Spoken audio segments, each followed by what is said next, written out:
A'udzubillahi minasyaitonirrajim. Bismillahirrahmanirrahim. Allahumma sholli ala Sayyidina Muhammad wa ala ali Sayyidina Muhammad. A'udzubillahi minasyaitonirrajim. Bismillahirrahmanirrahim. Rabbi sadri wa yassirli amri wahlul 'uqdatam min lisani yafqahu qawli. Assalamualaikum warahmatullahi wabarakatuh. Sahabat-sahabatku, saudaraku dimanapun Anda berada, pada malam hari ini saya akan mengajak saudaraku, sahabat-sahabatku untuk memikirkan dan merenungkan perkataan dari para penceramah Wahabi Salafi yang mengatakan bahwa setiap yang baru dalam agama adalah bid'ah dan semua bid'ah adalah sesat. Enggak ada bid'ah hasanah. Jika ada yang mengatakan ada bid'ah hasanah, maka orang tersebut sudah membantah Rasulullah Sallallahu Alaihi Wasallam dan menuduh Rasulullah mengkhianati agama Allah. Wah, ini persoalan teramat berat ini. Perkataan yang teramat berat. Jadi, apakah benar hal yang demikian? Setelah mereka mengatakan tahlilan, yasinan di malam Jumat, maulid Nabi, Isra Mi'raj, doa bersama, menggunakan tasbih, dan lain-lain, itu bid'ah. Padahal hal tersebut adalah ajaran para ulama-ulama terdahulu. Nah, sekarang kita kaji supaya kita jangan tersesat dalam kehidupan, sehingga kita meninggal dunia dalam keadaan su'ud khotimah. Sementara yang kita harapkan adalah meninggal dalam keadaan husnul khotimah. Nah, yang kita hindari adalah kematian di akhir hayat dalam keadaan jelek, sementara yang kita inginkan dan kita harapkan meninggalkan dunia ini dalam keadaan baik. Nah, jangan lupa kita membawa obor atau lampu yang bercahaya untuk menerangi jalan kita supaya selamat dalam perjalanan, tidak tersesat dan tidak juga masuk ke dalam jurang. Nah, untuk hal ini tentu kita harus kembali kepada zamannya Nabi kita, Rasul kita, Nabi Muhammad Sallallahu Alaihi Wasallam berserta para sahabat. Nah, di zaman Rasulullah Sallallahu Alaihi Wasallam, firman-firman Allah yang disampaikan oleh Nabi kita, Rasul kita, Nabi Muhammad Sallallahu Alaihi Wasallam itu diperintahkan untuk ditulis. Jadi para sahabat menulisnya di pelepah-pelepah kurma, di kepingan-kepingan batu, dan dihafal. Nah, inilah firman-firman Allah itu baru tertulis, jadi baru ditulis.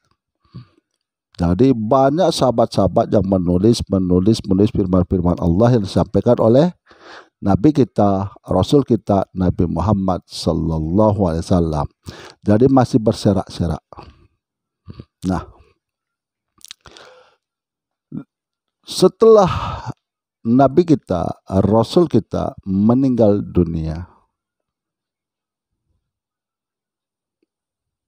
maka di zaman Khalifah Abu Bakar As-Siddiq terjadi peperangan. Peperangan ini terjadi di Yamamah. Nah, disebut dengan perang Yamamah, yang mengakibatkan banyak para penghafal Al-Quran yang berguguran. Belum lagi di peperangan yang lain. Nah, karena perang ini bukan di Yamamah saja, di tempat-tempat lain pun terjadi peperangan. Ya. Hal ini menyebabkan kerisauan. Kerisauan ini siapa yang memberi? Allah. Yang memberikan kerisauan ini adalah Allah kepada Umar bin Khattab. Jadi Allah memberikan ilham kepada Umar bin Khattab supaya mengusulkan kepada Khalifah Abu Bakar As-Siddiq untuk mengumpulkan firman-firman Allah yang ditulis di pelepah-pelepah kurma, yang ditulis di kepingan-kepingan batu, yang dihafal oleh para sahabat,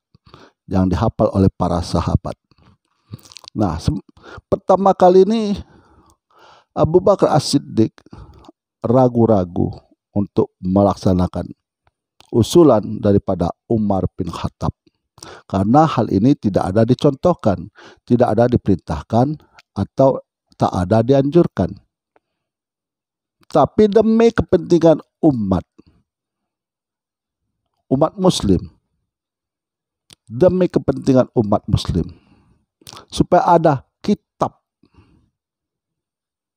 untuk menjadi pedoman dalam kehidupannya, sehingga beliau mengambil keputusan untuk mengumpulkan firman-firman Allah yang ada di pelepah-pelepah kurma, yang ada di kepingan-kepingan batu, yang ada di hafalan-hafalan para sahabat. Nah, inilah mulai dikumpulkan. Di zamannya Khalifah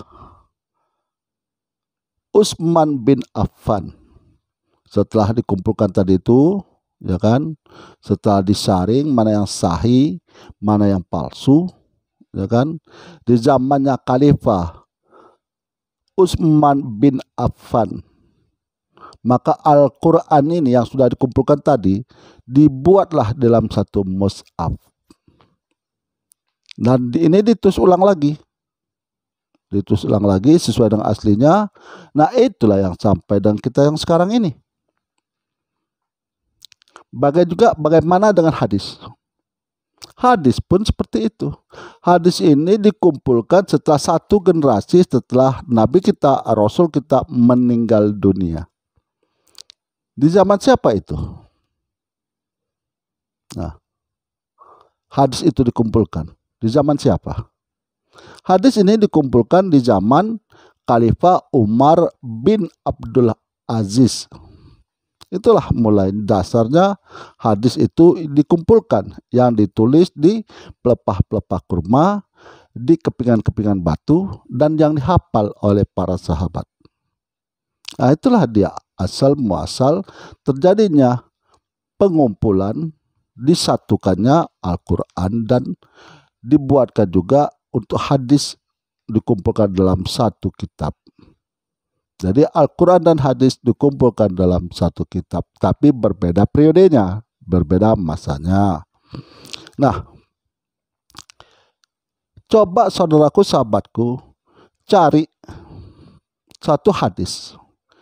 Siapapun yang meriwayatkan, terserahlah. Siapapun yang meriwayatkan bahwa Nabi memerintahkan, Nabi mengusulkan, atau Nabi mencontohkan supaya Al-Quran dan hadis itu dikumpulkan, disatukan, dibuat dalam satu kitab atau disebut dengan mushaf.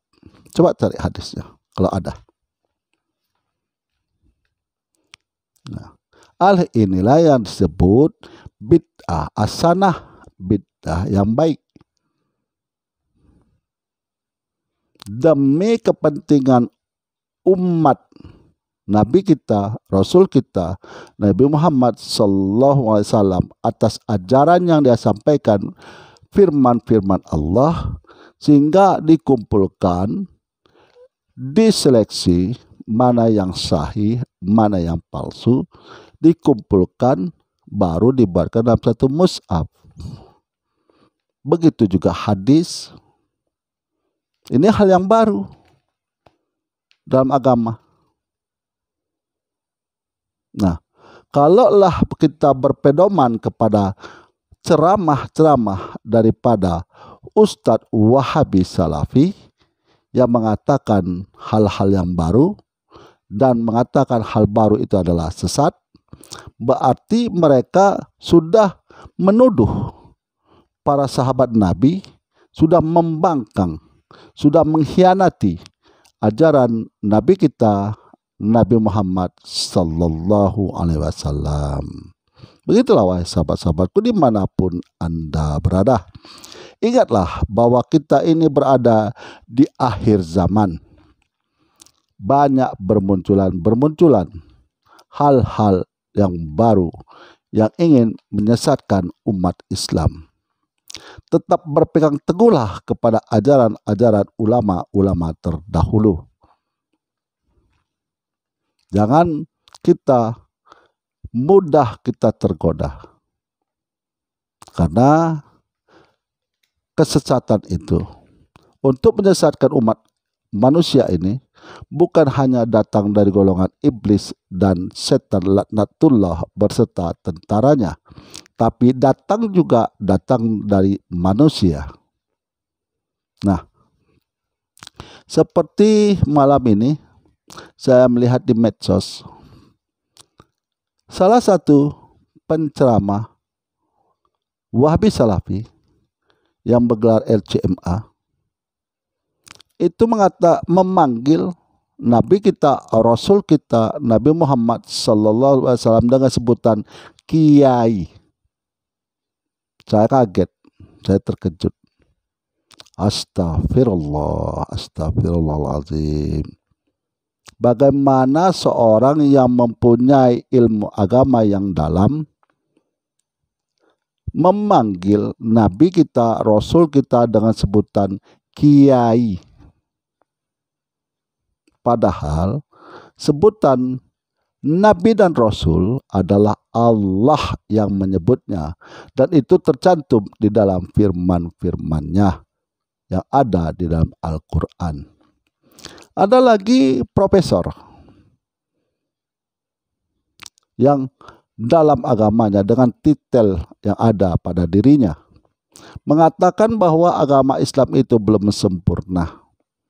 Ada lagi profesor yang mengatakan bahwa belum tentu Islam itu yang benar. Mungkin agama lain yang benar di mata Allah. Astagfirullah. Jadi saya teringat akan firman-firman Allah yang mengatakan bahwa Allah akan menyesatkan hamba-hambanya yang ingin Dia sesatkan, dan Allah akan memberikan petunjuk kepada hamba-hambanya yang ingin Dia beri petunjuk tanpa memandang titel dan gelar. Nah, begitulah sahabat-sahabatku, saudaraku dimanapun Anda berada. Selalulah menggunakan pikiran dan renungkanlah setiap perkataan-perkataan yang disampaikan, yang didengar oleh sahabatku, saudaraku. Karena kita ingin mencari keselamatan dunia dan akhirat. Di akhir kalam kita mengucapkan kalimat La ilaha illallah Muhammadur Rasulullah. Kita termasuk golongan yang husnul khotimah, bukan dalam golongan orang yang su'ul khotimah. Dan bagi saudaraku yang sakit, baik yang dirawat di rumah sakit maupun yang dirawat di rumah, semoga Allah mengangkat penyakitnya, pulih seperti sedia kala, beraktivitas sebagaimana mestinya. Akhirul kalam, saya akhiri dengan Assalamualaikum warahmatullahi wabarakatuh.